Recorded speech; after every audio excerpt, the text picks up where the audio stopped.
भाई एवं बहनों नमस्कार, नमो नमः। आपको संस्कृत संगम में स्वागत है। आप पढ़ रहे हैं संस्कृत व्याकरण प्रवेश का संधि विचार चल रहा है।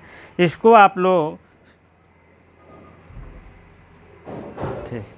आपका कुछ सूत्र संधि विचार का हो गया। एक तरफ से हम लोग चल रहे हैं। आज पेज नंबर 52 आप देखेंगे, ठीक है। पेज नंबर 52 संस्कृत व्याकरण प्रवेशिका से ले रहे हैं। पहला सूत्र है उसका आदर्शोमात। आदर्शोमात में पहला सूत्र है, इन्होंने कवि कह रहे हैं, महाराज पाणिनि महाराज कह रहे हैं, जब आदर्श शब्द के मकार के बाद, अब आदर्श शब्द देख लीजिए, आदर्श शब्द के मकार, मकार का मतलब माँ तो इसमें है नहीं, अभी बता रहे हैं। माँ के बाद क्या हो, ई हो, क्या बात है, हाँ मकार, और इधर आप देखेंगे ई या ऊ हो, ई या ऊ हो, यही आपका काम बन गया। वह प्राग्रही होते हैं। वह कौन शब्द है? प्राग्रही, मतलब संधिकारी नहीं होती है, प्राग्रही होते हैं। जैसे अमी ईशा, तो आप संधि कर लीजिए। कह रहे हैं आदर्श शब्द हो और उसमें मकार हो, पहले वर्ण में, पहले शब्द में, दूसरे में आप ई या ऊ हो, तो प्राग्रही हो जाता है, संधिकार नहीं होता है। जैसे अमी ईशा, अमी धन ईशा। अब देखिए कंडीशन पूरी है कि नहीं। अमी में माँ मकार है कि नहीं, मकार है। और दूसरे पार्ट में जाएंगे तो आप ई है कि नहीं, या बड़ी या ऊ, बड़ी ऊ, यही होना चाहिए। दोनों में बड़ी ई है तो यही से बड़ी माना जाएगा। पहला और दूसरा कंडीशन दोनों पूरा है। तब क्या करेंगे हम, तो संधि कार्य नहीं होगा, ये इसमें कुछ नहीं होगा, ये बड़ी बड़ी इससे मतलब ही नहीं है। अमी ईशा जैसे कि तैसे लिख दिया जाता है, संधि कार्य नहीं होता है। आदर्श शब्द कह रहे हैं, आदर्श शब्द आदर्शो मात मतलब होता, आदर्श शब्द में मकार, यही आदर्श शब्द है, ठीक है। चलो हाँ, अमी ईशा हो गया है। अमूधन आसते, अमूधन आसते। दूसरा सूक्त है अमूधन आसते। अब बताइए, अमू में छोटा है, बड़ा ऊ है, बड़ा ऊ तो आपका कंडीशन पूरा कर रहा है, और नहीं अमू आस्ते मकार है। ये क्या कह रहा था, मकार के बाद ई या ऊ आते हैं तो वह प्राग्रही होते हैं। मकार के बाद, मकार तो है ही मकार, लेकिन ई या ऊ कंडीशन इसमें पूरा हो रहा है, इसमें नहीं हो रहा है। आस्ते तो क्या कहेंगे, संधिकार नहीं होती है। अमू जैसे लिखा गया है, आस्ते जैसे लिखा गया है, वैसे तुरंत लिख डालिए, हो गया, काम बन गया। यही दो उदाहरण है, आदर्शो मात के दो उदाहरण है। आप लोग नोट्स बनाते चलिएगा एक तरफ से, जिसे कि आप, ठीक है, राम कृष्णावमु, एक और लिख लीजिए हमारी तरफ से, राम कृष्णावमु, राम कृष्णा व मु, राम कृष्णा वमु धन आसति, आसते थत आसति। हाँ, तो इसको आप संधिकारी नहीं होगा, डायरेक्ट लिख दीजिए, राम कृष्णा वमु आसति, ठीक है, बस हो गया, संधिकारी नहीं होगा। चलिए अगला हम देखते हैं, निपात एकाज नांग, एकाज नांग, ठीक है। यह उदाहरण आप लोग बहुत पक्का है, तीनों आप लिख दीजिए अवश्य, ठीक है।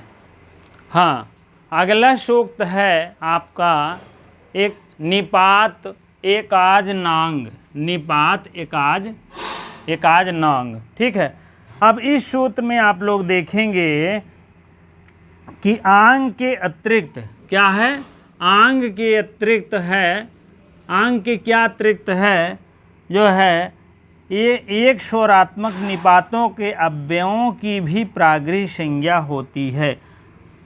इसके आंग के अतिरिक्त एकात्मक मतलब एक भी कोई भी स्वरात्मक होता है तो भी अव्ययों की प्रागृह संज्ञा होती है। प्रागृह संज्ञा तब भी होती, प्रागृह संज्ञा तब भी होती है, तब भी होती है, ठीक है। अब आप लोग कहने का मतलब आंग एक शब्द होना चाहिए, उससे अतिरिक्त अगर कोई भी स्वर आ रहा है, कोई भी स्वर है तो निपात जो है प्रागृह संज्ञा हो जाएगी, ठीक है। एक स्वर, अब देखिए मतलब अंग के साथ, अंग क्या है, एकाज नांग अंग, एक निपात तो करना ही करना है, एकाज नांग अंग यही है, अंग एकाज, एकाज मतलब एक शब्द कोई भी आए तो भी करना है, ठीक है।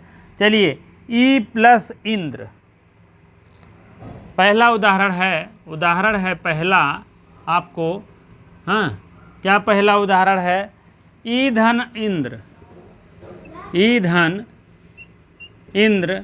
अब ई है और इंद्र है, इंद्र के साथ अंग आया है एकाज नांग, ठीक है।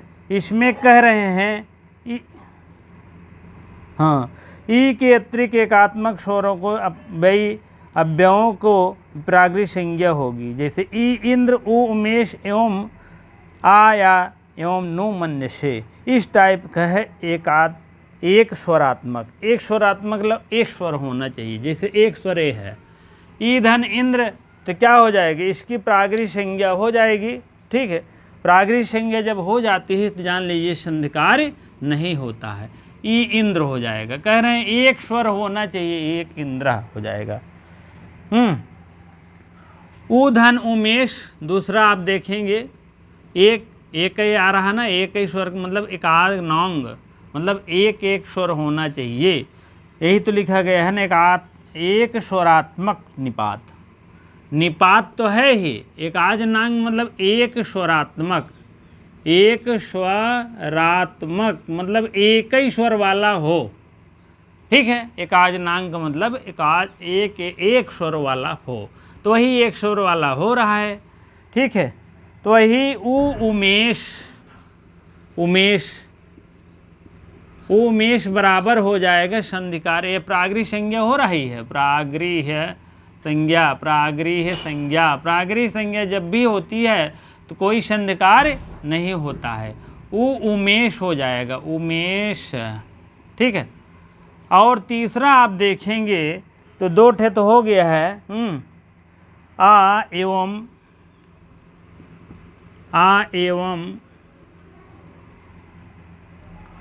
नो मन्यते, नो मन्य से, यही तो है, मन्य से।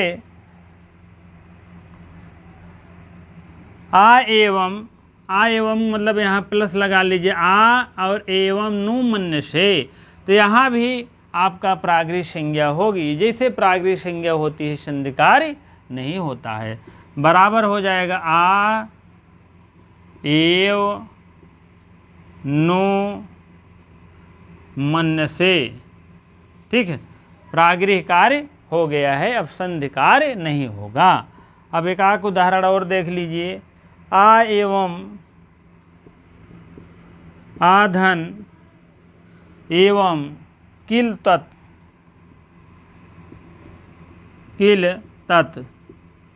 कुल मिला करके यही एक जो स्वर आया है एकाज नांग मतलब एक स्वर का निपात करेंगे, ठीक है। निपात का मतलब संधि कार्य नहीं होती है, आ एवं किल तत्, आ एवं जैसे लिखा गया वैसे लिख डालिए, एवं किल तत् तत्, ठीक है, क्योंकि संधि कार्य अब नहीं होगी। ठीक है, ये उदाहरण आप जान लीजिए, निपात का अजनांक है। ये सब सूत्र है पाणिनि महाराज के द्वारा, वार्तिक नहीं है। ठीक है, कभी कभी आ सकता है, हो सकता है, लेकिन आपको जानना अति आवश्यक है, क्योंकि आप तैयारी कर रहे हैं, टीजीटी हो या पीजीटी हो।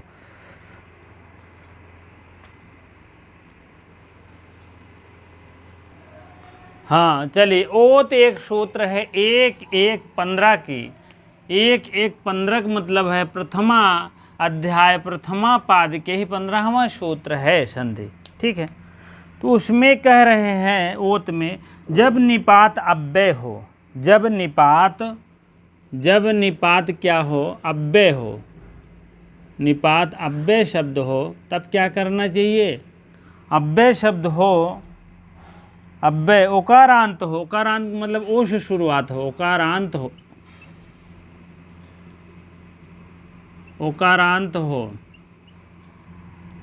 ठीक है, जब शब्द ओकारांत हो तो प्रागरी, ओकारांत तो ओ, तो प्रागृह संज्ञा, प्रागृह तो प्रागृह कहते हैं, प्रागृह कहते हैं। ठीक है, प्रागृह कहते हैं। जब निपात प्रागृह कहते हैं, जब निपात अव्यय हो तब। ठीक है, अब देखिए निपात अव्यय क्या है। अहोधन ईसा, क्या है? अहोधन ईसा, अहोधन ईसा है कि नीसा? ईसा। अब देखिए पूरा कंडीशन है, अहो में ओ देख लीजिए, ओ है ओकारांत शब्द है, ओ हो तो प्रागृह संज्ञा कहते हैं। जब निपात अव्यय हो, आहा शब्द ये क्या है? आहा शब्द क्या है?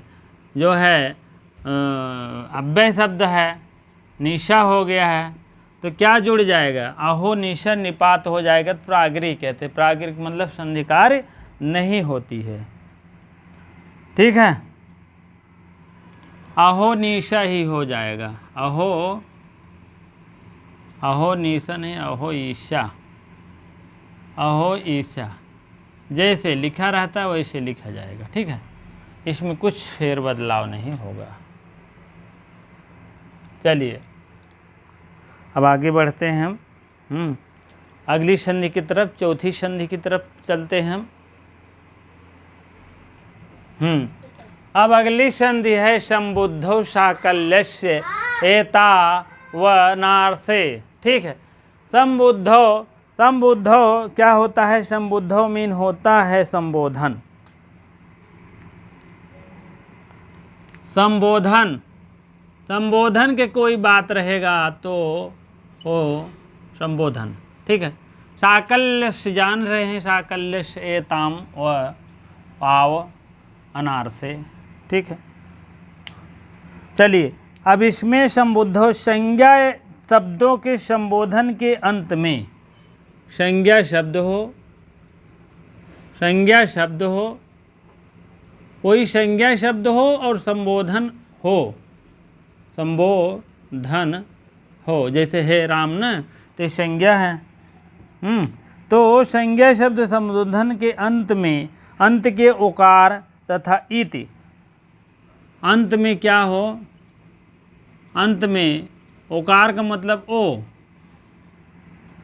ओकार का मतलब ओ के बाद इति शब्द आए, ओ के बाद इति शब्द आए तो क्या होगा? इति शब्द आएगा तो संबुद्धि निमित्त ओकार और विकल्प से प्रागृह हो जाएगा, विकल्प से प्रागृह हो जाएगा।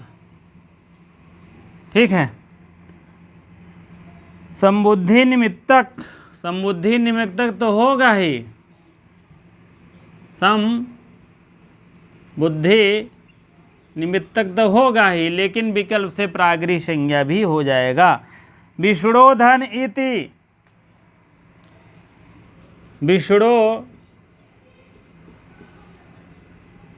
धन इति, कंडीशन पूरी है कि नहीं?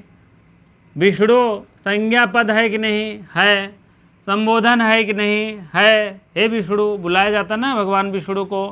अंत में क्या है, ओ है कि नहीं है, ओ है, ओ हम निकाल लेते हैं।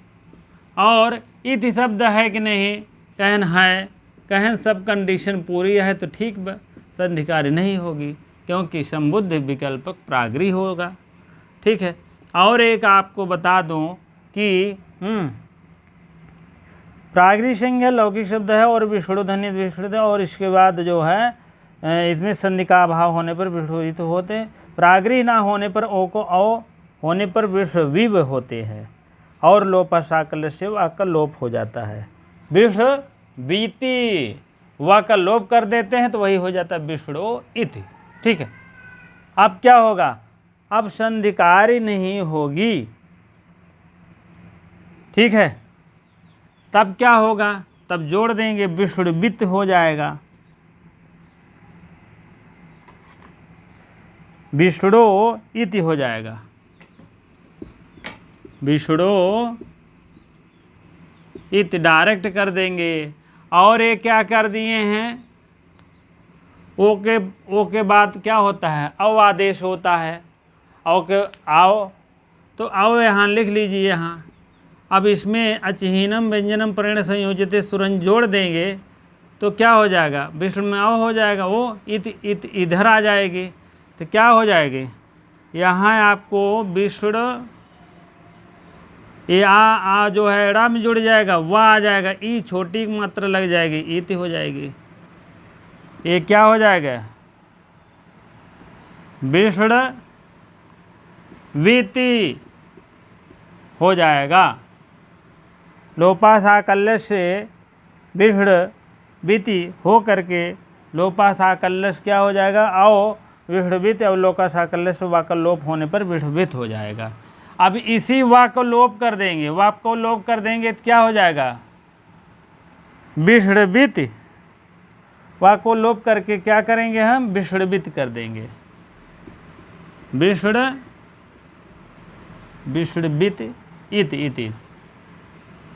इत कर देंगे। ठीक है।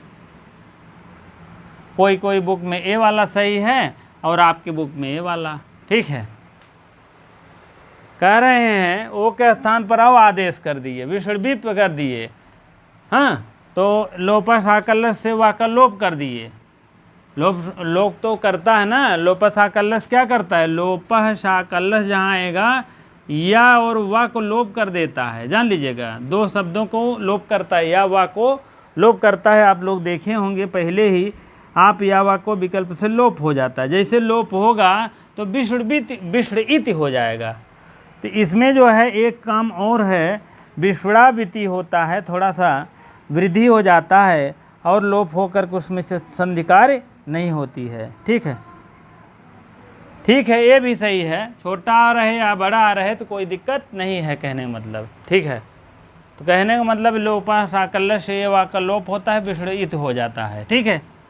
लोपा साकल्य के काम ही है या वाका लोप करना। ठीक है।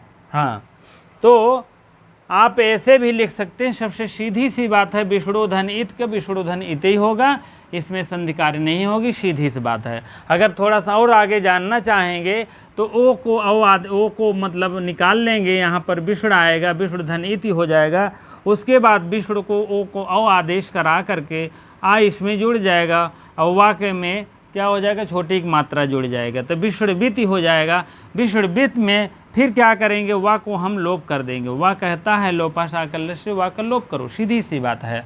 तो वा को लोप करके क्या बचेगा, विष्णु और इत, ये दो ही बचेंगे ना, वही दोनों लिख दिए हैं। अगर इसको ताम झाम करना है तो थोड़ा सा आगे जानना है तो जान लो, नहीं सीधे सीधे इतने जानो। विष्णुधन इत का विष्णुवित होता है, संधिकारी नहीं होता, प्रागरी होती है। ठीक है। चलिए अगला उदाहरण है। हाँ, इसमें भी लिखा गया है, तीनों चीज उदाहरण आगे नहीं है, विष्णु इति और विष्णुवित, ये तीनों लिखा गया है, आप लोग लिख लीजिएगा। ये विष्णुवित जो लिखा गया है, लोपा साकल्य से लोप करके लिखा गया है, संधिकारी नहीं होता है। और ये क्या है, ये आपको लिखा गया है, आपको लोपा साकल्य से लोप नहीं हुआ है। ठीक है। और विष्णुइत और विष्णुवित, दोनों तीनों उदाहरण फिट पाते हैं, कोई दिक्कत नहीं है।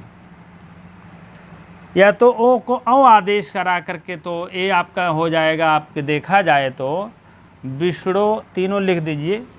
जैसे आपको बता दें, एक ठो मान लीजिए जो भाई बहन नए हैं तो उतना नहीं समझ पाते हैं, तो थोड़ा सा लिख लेंगे सही से, बढ़िया से सही रहेगा, नहीं तो खटकेगा भैया, जान लो, तब पता लगा नहीं, बंद ना करो,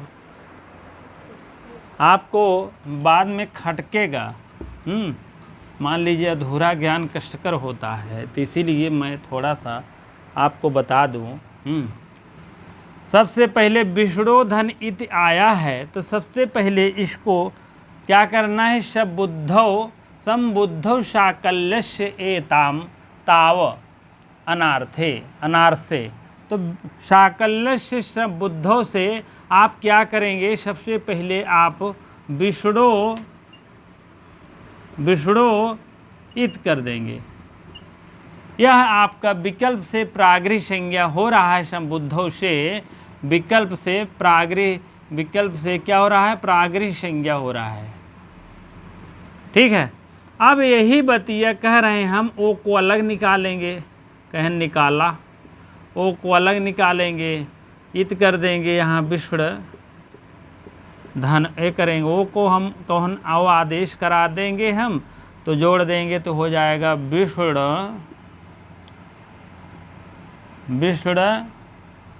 हो गया ना, औ में जुड़ गया, ई इसमें जुड़ जाएगा, वी ती बराबर हो जाएगा अयादि संधि का, ये आपका रूप ले लेगा, अयादि संधि, जैसे लोपसाकल्यश में हुआ था, जान लीजिएगा। अब यही जो विष्णु धन इति हुआ है, ये कह रहे हैं हम लोपा साकल्यश से हम लोप करेंगे, लोपा साकल्यश से वा का हम लोप करें, कहें ले लो, कौन हुआ, तब क्या जुड़े हैं, विष्णु में अड़ा जुड़ गया वा, और उसके बाद इच कर दिए, हो गया। तो ये तीसरा रूप क्या बन गया इनका, विष्णु, तीसरा इसको बनाना चाहिए हमको, ठीक है। विष्णु इति, ये तीसरा रूप आपका बन गया। ये क्या बन गया ना, ये आपका लोपा साकल्य से लोप बन गया, लोपा साकल्य, लोपा साकल्य से लाइन बन जाएगी, ठीक है। अगर गलत ठहरेगा तो आप बताइएगा, ये इसमें घाल मेल खिचड़ी बनाते हैं, बाबूराम सक्सेनम कुछ सही बात नहीं बताते हैं, क्या क्या है वही भैया समझ लो। तो थोड़ा सा समझने के लिए भी ज्ञान चाहिए, इनके पढ़ने के लिए भी जान लीजिएगा, ठीक है। तो आप लोग बुरा मत मानिएगा, इसको हम पूरी तरह से बता दें। विष्णु धन इत प्रागृह संज्ञा हो ही रही, संधिकार्य नहीं हो रहा है, लेकिन दूसरे बाद में हम देखेंगे ओ को आदेश करा कर विष्णु वित्त हो जाएगा, आदि रूप ले लेगा। नहीं अगर विश्वास है तो पीछे आप आदि देख लीजिएगा, लोपा साकल्यस का कैसे हुआ है। वही साकल्यस यहाँ भी हैं, लेकिन संबुद्धौ हैं, संबोधन करके हैं यहाँ। यह विष्णु का अर्थ है संबोधन, हे विष्णु, हे भगवान, हे मालिक। विष्णु का अर्थ क्या है, संबोधन, संबोधन में अर्थ है, वही बात है यहाँ। और साकल्यस तो अपना काम कर ही रहे हैं, कहने का मतलब, ठीक है। बात समझ में आ गई हो तुरंत लाइक मारा करिए। तो यहाँ पर हमने पहले विष्णु को विष्णुयुत विष्णुहित प्रागृह संज्ञा हो गया है, लोपा मतलब संबुद्धों से, क्योंकि समुद्र से विकल्प से प्रागृह संज्ञा हो गई, संधिकार्य नहीं होगी। दूसरे अर्थ में हम देखते हैं जब तो वो को आदेश करा कर विष्णु वित्ति लिख देते हैं तो अयाद रूप ले लेता है, ठीक है। तो यहाँ आओ आदेश होगा ना, इतने अलग आ जाएगा, तो आओ हम निकाल लेते हैं। तो इसी से हमें जान लेते हैं अयादि संधि है। यही आओ वा में वा का लोप कर देते हैं तो लोप साकल्य से हो गया है। अगर वह लोप हो जाएगा, आप सोचिए, इति इधर भाग जाएगी छोटी और अड़ा ही बचेगा, क्योंकि आ निकल गया है, ठीक है। आओ में आपका आ निकल गया है, आओ वाह निकला है। अगर आओ निकलता तो हलंत दे देते, हलंत नहीं देना है, क्योंकि सिर्फ वा को लोप कर दिए हैं, बस वा को लोप कर दिए थे, हलंत था, पूरा हो गया, विष्ण और इति हो गया। ठीक है, बात समझ में आ गई होगी, तुरंत लाइक मारिएगा। ठीक है, तो विष्ण इति जो है ये लोपस आकल्लस से हुआ भैया। ये लोपस आकल्लस जो है दो चीज़ को लोप करता है, या और वा को, अंतिम या और पहले आ रहेगा या बड़ा रहेगा, तो उसी में से अंतिम वर्ण जो या वा रहेगा उसी को लोप कर देता है, बस उसी को लोप करा दिए वा को, तो विष्णुधन इति हो गया है। बात समझ में आ गई होगी, हमें आशा है। ठीक है, चलिए हम अगले की तरफ चलते हैं। इसके भी 3 रूप हो गए, विष्णुधन इत, विष्णुधन इत, विष्णुधन इत ये हुआ है, विष्णुधन विष्णुवित लिख दिए हैं, 3 रूप कर दिए हैं, प्रागरी संज्ञा नहीं होगी। अब अगला सूत्र है 5वां इसिम का है, 252 नंबर पर है, दूरात दूरे, दूरात दूते, चा मीन और कुछ कहना चाहते हैं, इसका नंबरिंग लिख दीजिए 1116, 1116। ठीक है, यही पाणिनि महाराज के बुक का नंबर है, आप लोग इसको भी जानते रहें। ठीक है, अब आगे देखिए, दूरात दूते, दूराद धूते, चा मीन और, 8:1:84 का है, 8वां अध्याय का है, दूसरा पाद का है, और 84वां श्लोक है, जान लीजिएगा। इसको अध्याय मान लीजिए करिए, अध्याय, इसको पाद, इसको श्लोक, और श्लोक कर रहे हैं क्या कहते हैं, सूत्र, सूत्र संख्या। ठीक है, दूराद धूते, दूराद धूते क्या है, दूर से आह्वान करना, दूर से संबोधन करना, दूर से संबोधन करना, दूर से संबोधन करना। अब दूर से क्या दूर से किसी को संबोधन करना है, तो आपको समझ लीजिए बताए थे 1 मात्रिक, 2 मात्रिक और 3 मात्रिक, इस टाइप बातें बताए थे। 1 मात्रिक में एक थोड़ा सा आवाज़ लगता है, 2 मात्रिक में थोड़ा दुगना लगता है, 3 मात्रिक में 3 गुना। वही बात यहाँ पर भी है, प्लुतों के साथ संधि नहीं होती है, प्लुतों मतलब प्लुत शब्द जो होता है उसके साथ संधि नहीं होती है। यस का कार्य ऐसे ऐसे होता है, वही प्लुत शब्द होता है, प्लुत। दूरात धूते, अब दूर से पुकारने को टी संज्ञा मान लीजिए है, सहित अंश को विकल्प से प्लुत होता है, और प्लुत का संकेत से उस स्वर के है तिगनी ध्वनि से 3 लिखी जाती है। उच्चारण वह हरस्व की अपेक्षा तिगने बल का प्रयोग होता है। ठीक है, उच्चारण में जो है, उच्चारण में जान लीजिएगा तिगुने बल का प्रयोग होता है, 3 लिखा जाता है इसे। ठीक है, कोई भी उच्चारण है तो तिगुने बल का प्रयोग होता है। अब देखते हैं उदाहरण, बंद करो यार। तो तिगुने बल का प्रयोग होता है, ए ही कृष्ण, ए ही धन कृष्ण, मान लीजिए इस टाइप बातें हो, तब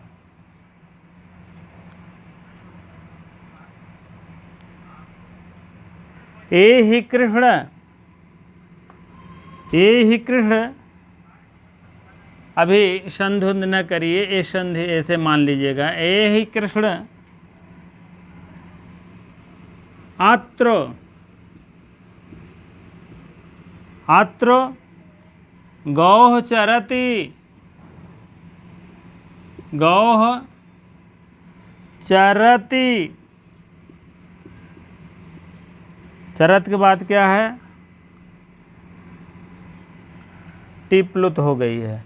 अब बताइए, ए ही कृष्ण, इसमें देखिए दूर से संबोधन वाले, दूरात धूते, चा मीन और होता है, दूर से उच्चारण करने के लिए ये सब ध्वनियाँ होती है, टी संज्ञक हो जाती है। ठीक है, प्लुत संज्ञा जिसको कहते थे। ठीक है, टी संज्ञक हो जाती है।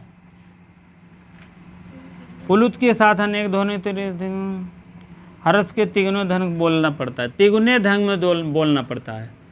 अब देखिए आपको बता दें, जैसे गाय वही चर रही है, गाय चरते चरते चरते चरते थोड़ा दूसरी तरफ चली गई है।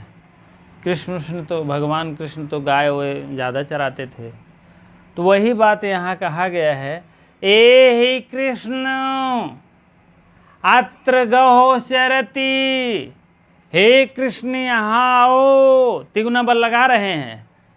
अभी तो ऐसे बुलाओगे हे कृष्ण यहाँ आओ, हे कृष्ण, तो थोड़ा सा और दूर रहेंगे तो क्या कहोगे, हे कृष्ण यहाँ आओ। इतना दुगना बल लगता है। तो जब तिगुना की बात आएगी, कृष्णा कहोगे मतलब दूर है, कम से कम ना ज़्यादा तो जैसे 500 मीटर दूरी तो होंगे रहे होंगे, नहीं तो कुछ न कुछ 200-300 से 400 मीटर दूरी पर रहे होंगे। उस आवाज़ में बोला जाता है, ए ही कृष्ण अत्र गौ चरती, यहाँ आओ, आओ। इशारा से कह देता ना माने, तो ये इशारा होती है। हे कृष्ण आप यहाँ आ जाओ, हे कृष्ण आप यहाँ आ जाओ। अत्र मीन यहाँ, आपकी गौ मीन गाय, गाय चर रही है, चर रही है। हे कृष्ण, कृष्णवा ऐसे कहते नहीं है, तो कहने का मतलब है, अभी गाँव में नहीं, आपको बता दें, तिगुना बल प्रयोग रोज ही आना करते हैं। आपके मम्मी न पापा मान लीजिए छोटे रहे होंगे तब, अभी नहीं। कैन मान लीजिए कोई भी व्यक्ति है, उसका नाम है तो कृष्ण है या कोई भी, हे कल्लू यहाँ आओ, तो कहने का मतलब वहाँ आप नहीं सुन रहे हैं, कलुआ है रे, तिगुना वाला है ना सुन मत कहीं, काओ कहीं है, मर गए का। तो क्या होता है, तो ऐसे आदमी कह देता है, घर के माता पिता भी कह देते, आप नहीं सुनते हो, तिगुना बल वो भी लगाते, तो बड़ी गुस्सा लगती है उनको, क्योंकि बल ज़्यादा लग रहा है, आप सुन भी नहीं रहे हो। तब वहीं मर गए का, तो जो आ करते हैं वही तिगुना बल है। दूरात धूते चा, दूर के लिए धूते, दूरात दूर के लिए इतनी तिगुना बल का प्रयोग होता है। बात समझ में आया होगा तो लाइक अवश्य करिएगा। ए ही कृष्ण, अब तो ऐसे कहते हैं नए स्टाइल में, ए ही कृष्ण अत्र गौ चरती, आपके गाय यहाँ चर रही है, आप वहाँ का खेल रहे हो। ठीक है, इस टाइप बातें होती है भैया, तिगुने बल का प्रयोग करते हैं। यही कृष्ण में जो है, हाँ, कृष्ण में ये जो है तिगुना बल का प्रयोग होता है, इसीलिए कहते हैं तिगुना, 3 लिखा गुर्र।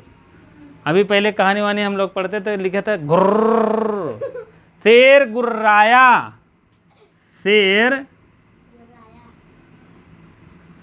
गुर्राया, गुर्र हो गया ना, शेर गुर्राया। हाँ, तेजी आवाज लगाया रहा होगा तो गुर्राया हो गया। हाँ बोले बोला तो हाँ, तो कहते हैं अब तिगुना बल का प्रयोग होता है, तो उसी को कहते हैं प्लुत ध्वनि। प्लुत ध्वनि समझ में आ गया होगा, हमें लगता है कि जब तिगुने बल का हम प्रयोग करते हैं तो उसी को कहते हैं प्लुत ध्वनि। दूरात धूते उसी को कहते हैं। ठीक है, ए ही कृष्ण, ए ही कृष्ण 3 दे देंगे आगे। मान लीजिए ए ही कृष्ण अत्र गौ चरती, गौ मतलब यहाँ विसर्ग कर दीजिए, चरती अलग हो जाएगा। विसर्ग का मैंने बताता हूँ, सा होता है या ये सा या वो कोई मतलब नहीं, सा र उ आ उ होता है, तो आधन उ मिला करके ओ हो जाता है, आधन उ मिला करके उ ओ हो जाता है। तो यहाँ वो नहीं हुआ, यहीं से काम बन गया, तो यहीं से बना कर लिए। ठीक है, वही बात है। तो कृष्ण कृष्ण तिगुना ध्वनि लग रही है ना, तो वही बात है यहाँ पर। ठीक है, ए कृष्ण अत्र गौ चरति, हे कृष्ण यहाँ आओ, आपकी गाय चर रही है, यहाँ चर रही है। ठीक है, चाहो दिखा दो, ऐसे ऐसे बना करके गैया यह चर रही है आपकी। ठीक है, तो यहाँ पर ऐसे बुलाने के लिए अपनी तरफ ऐसे होता दूरात धूते चा। चलिए ठीक है, अब जो है आपका स्वर संधि समाप्त होता है भाग 10 तक। अब कल से व्यंजन संधि चलेगा। जब हल चलता है तो भांति भांति प्रकार के व्यंजन निकलते हैं। ठीक है, हाय वरट लड़य मंगड़नम झवे गण 10 कपर चट दो कपे अक्षर हल, यही भांति भांति प्रकार के व्यंजन हैं। ठीक है, जैसे स्वर होते हैं 9 और मुख्यतः 5, तो ऐसे 33 हमको लगता है व्यंजन भी होते हैं। ठीक है, तो आप लोग इसको थोड़ा सा पढ़ लीजिएगा। अस्तोह अश्चुना अश्चुह सूत्र है, अश्चु मीन होई, का हो, अश्चु मीन हो। थोड़ा सा आपको कल के लिए डायरेक्शन बता दें। हाँ, अश्रुत संधि देखिए, व्यंजन संधि मुख्य मैंने बताया भी है शॉर्ट वीडियो में, छोटे में। आप लोग अगर देखना हो तो देख लीजिएगा। मुख्य व्यंजन संधि में यही है, लेकिन कुछ वार्तिक डाल दिए गए हैं। इसको हम हल संधि के नाम से जानते हैं, और इसको हम शुरू से पढ़ाएंगे बाबूराम सक्सेना के अकॉर्डिंग अनुसार नहीं। ठीक है, अच्युत संधि ये करता है, अच्युत हो जाता है। अब क्या हो जाता है, अस्तोह अश्चु अश्चुनास्तो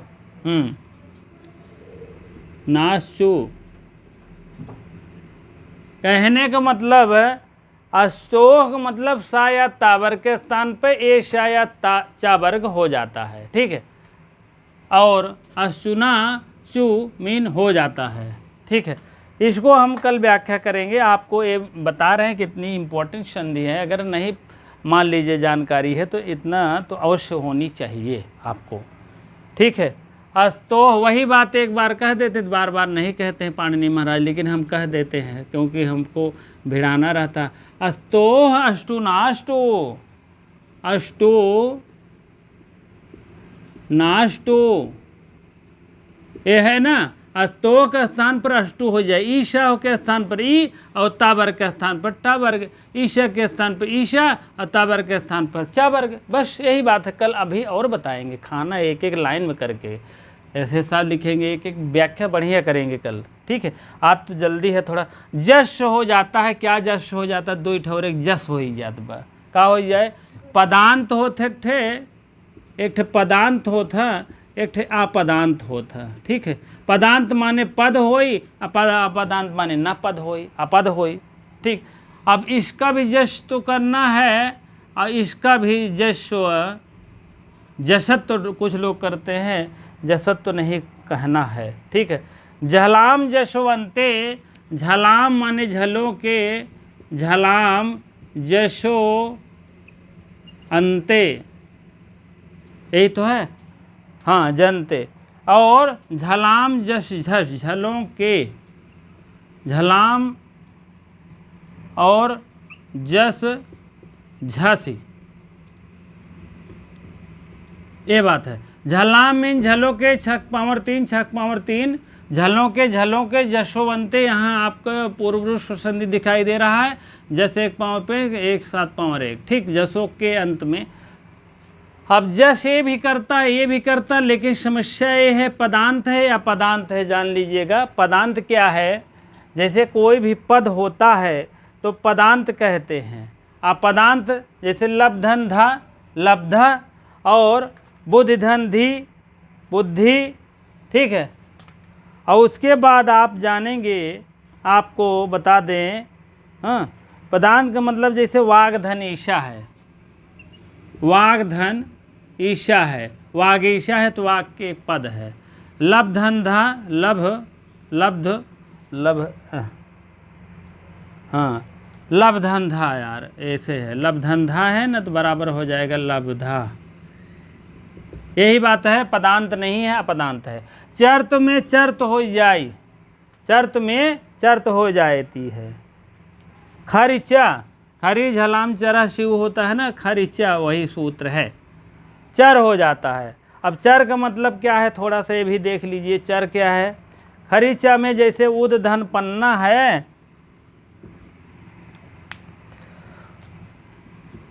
उद धन पन्ना है तो उद ता हो जाएगा, खरी हो जाएगा, खर खर चर तो कर देंगे, चर प्रत्याहार का वर्ण आ जाएगा, उत पन्ना हो जाएगा। ठीक है।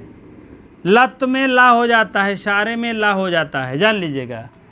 अब ताथा दाधा ना तोरली, तोरली इसका सूत्र है, जानते रहिए।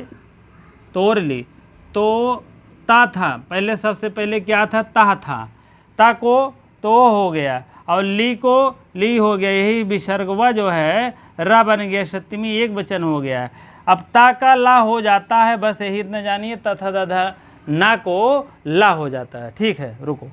तो तथा दधा ना को ला हो जाता, तत् धन लीना है, तत् धन लीना है तो हो जाएगा ता का स्थान पर क्या होगा? ला होगा, तल्लीना हो जाएगा, तल्ली। अब जिसके समझ में आ रहा तो अच्छी बात है, नहीं तो हम फिर से अभी एक एक बताएंगे। समय बचा था हमके, आज व्यंजन संयुक्त मन नहीं है सब मतलब शुरुआत करने का, तो थोड़ा सा डायरेक्शन बता देते हैं, कल एक एक संधि का निर्माण करेंगे। ठीक है। अनुस्वार मोनुस्वारा सूत्र है इसका, अनुस्वार का मोनुस्वारा सूत्र है। ठीक है। मोनुस्वारा, मोनुस्वारः, मो का माँ, यही माँ का जो बना है भैया ना, पंचमी षष्ठी एक वचन बनता है, माँ को अनुस्वार कर देते हैं और कुछ ना, जहाँ जहाँ माँ देखें वहाँ वहाँ अनुस्वार करें। ठीक है, जान लीजिएगा। अब इसका सूत्र देखना हो तो देख लीजिए। हरिम धन बंदे, हरिम धन बंदे हैं तो यही माँ को क्या कहते हैं? मनुस्वार कह दें, हो गया हरिम बंदे, हरिम बंदे। ठीक है, हो गया है। परस वर्ण उसी बात की प्रक्रिया है, चाहे तो करा चाहे ना करा। अनुस्वारस यही परस वर्ण, अनुस्वारस स्वारस यही परस वर्ण, परस वर्ण हो गया। जैसे बनम धन गच्छति, बनम धन गच्छति है तो यही माँ है, माँ को अनुस्वार आप कर देते थे, तो यहाँ कह रहे हैं भैया हमारी इच्छा है करब कि न करब, पंचमाक्षर करब, वही परस माने बाद वाला वर्ण कर देते हैं, अंतिम वर्ण। तो बन म मनंगच्छति हो जाएगा। ठीक है, बात समझ में आ गया होगा। बनंगच्छति यही किसका पंचमाक्षर करेंगे? माँ है ना, तो इसी माँ को कख कख अंगा कर देंगे। ठीक है। अब ये का है, का का वर्ण का गा है ना, तो कख कख अंगा ही होगा, जो वर्ण सामने रहता है उसी परस्मीन बाद का वर्ण हो जाता है। जैसे ग का बाद वर्ण, ग का परस्मीन बाद का वर्ण क्या है? ग है, ग का पंचमाक्षर कर दो, बाद वाला वर्ण वही होगा, और कहाँ है? और दूसरी लाइन चाचा ये आ जाएगा। ठीक है। अब ये आशा है समझ में, इसका दोनों का अगर सूत्र जानना हो एक एक जान लीजिएगा। अस्तु हस्तु नास्तु का भी एक एक सूत्र भूल गए इसका। जैसे आपका अच्युत संधि है, आप समझ लीजिएगा। अस्तोह अश्चुना सूत्र वो कहाँ? रमस धन सेते है तेरी के, रमस धन सेते है, रमस रामस धन सेते होना चाहिए, रामस धन। हाँ ठीक है, रामस धन सेते है। आज जल्दी में है थोड़ा सा, क्योंकि पूरा यही सा के स्थानवा भैया, यही सा करना है और कुछ नहीं करना है। ठीक है, यही सा का स्थान पर ये तालव्य सा कर दीजिए, बस हलंत रहेगा, हलंत हो गया, रामस सेते। ठीक है, यही इस सा के सा हो जाता है और उसमें कुछ नहीं होता है और संधिकारी। हाँ, रामधन षष्ठा है, कहाँ लिखे बताओ? हाँ, रामस ये वाला सा ले लीजिए, धन षष्ठा है, राम का छठवां भाग, तो यही श के स्थान पर क्या करेंगे, ए वाला सा कर देंगे, हो जाएगा रामश षष्ठा। ठीक है, सब उदाहरण पूरा हो गया है, कोई दिक्कत नहीं है। अभी हम एक एक ठो फिर, अब हम ये तो 7-8 संधि बता दिए हैं व्यंजन का जो बताना था मुख्य संधि, लेकिन अब आपको हम बाबूराम सक्सेना के अकॉर्डिंग चलना। अभी इसके अकॉर्डिंग चलेंगे तो बाबूराम तो बेकार हो जाएंगे, माध्यमिक चयन बोर्ड नाराज हो जाएगा, तब क्या करेंगे, तब उसी के अकॉर्डिंग चलना है, बाबूराम सक्सेना के ही अकॉर्डिंग चलना है। ठीक है, क्योंकि हमारा बेस है, हमारा सा वहाँ पर वहाँ से पूरा मतलब हमारा लगाव है, हमारा एक जो चैप्टर है बाबूराम सक्सेना जो है हमारे क्या कहते हैं, टीजीटी हो या पीजीटी हो, सब उसी को क्रमबद्ध मानते हैं। हाँ, पीजीटी में तो मान लीजिए हो जाएगा लघु सिद्धांत कौमुदी से ही हो जाता है, लेकिन टीजीटी बेस मान के चलिए आपका चयन बोर्ड यही मानता है बाबूराम सक्सेना। ठीक है, थोड़ा सा कहीं अशुद्धि है तो हो सकता है उसको सही कर लिया जाए, कोई ऐसा नहीं है कहीं कहीं हो गया है मिसप्रिंट। हाँ, तो आप लोग मान के चलिए ये आपका 7 संधि अगर आपके कंप्लीट है, कोई माइक लाल नहीं है कि आपको काट देगा, आपका व्यंजन संधि नहीं आएगा, कहने का मतलब व्यंजन संधि आएगा आपका। अगर यही 7 संधि आ गया तो व्यंजन आप कोई नहीं रोक सकता। व्यंजन आ गया, 2-4 वार्तिक है, 2-4 और अन्य उदाहरण है, हाँ, तो आपको आना ही आना है पक्का, जान लीजिएगा। कुछ इधर उधर उदाहरण आ जाते हैं जैसे, तो ना ही समझ में आता, तो 7 संधि जान रहे हैं तो जान लेंगे। पदांत जान गए, अपदांत जाने, झलाम जसवंते, झलाम जस झस। पदांत ये छोटा है छोटा भिड़ाया, बड़ा है तो बड़ा भिड़ा लिया, जान लिया। नहीं तो अपद कवन है पद कवन है, ये बात है ना। तो छोटा पदांत झलाम जसवंते छोटा है, अपदांत है झलाम जस झस, झलाम जस झस बड़ा है तो बड़ा मिलाओ। जस दोनों करता है, जस माने जस प्रत्याहार जब गर्दस। अभी कल फिर बताएंगे, फोर के बताएंगे क्या होगा। झलाम में कौन कौन वर्ण आते हैं, जश में कौन कौन वर्ण आते हैं। झलो के जश हो जाता है, झलो के स्थान पर जस होगा, क्यों कि झस होने पर। ठीक है, झलाम में झलों के जस हो जाता अंत में और कुछ होने पर। ठीक है, इसमें झलों के झस होने पर जस हो जाता है, जान लीजिएगा। अभी बात बताएंगे, ठीक है, समय ज़्यादा हो रहा है, रुको।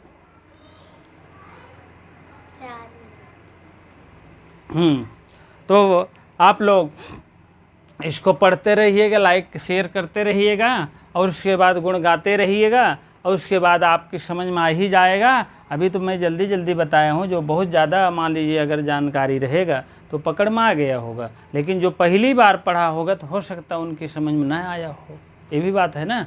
तो उनकी समझ में आना ही आना है पक्का, इस हिसाब से बताया जाएगा। एक तरफ से चलेंगे बाबूराम सक्सेना।